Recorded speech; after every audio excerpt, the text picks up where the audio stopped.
The one thing that I get very concerned about, especially if we're talking disaster recovery, is the smallest of the small communities often are the last to get resources. There are communities that still, to this day, have not had a chance to submit FEMA paperwork or understand how the process works. And it's organizations like ours that are at the forefront in trying to help those communities. In the bigger picture, especially on the water wastewater side, there needs to be a continued investment in the infrastructure. We are billions of dollars behind in the upgrades that should have been happening over the last 10 years.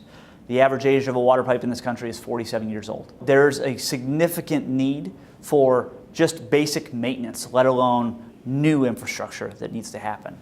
40 years ago, the federal government was providing 63% of the infrastructure dollars for water and wastewater. Today it's 5%.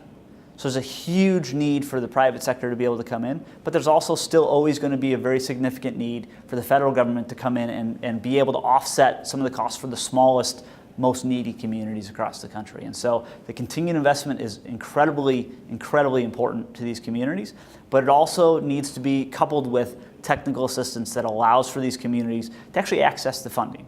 Because it's one thing to have $100 million, $1 billion out there available, but if the communities don't have the skills, the expertise, the understanding of how to access those resources, they're never going to be put to use in the communities that really need them the most.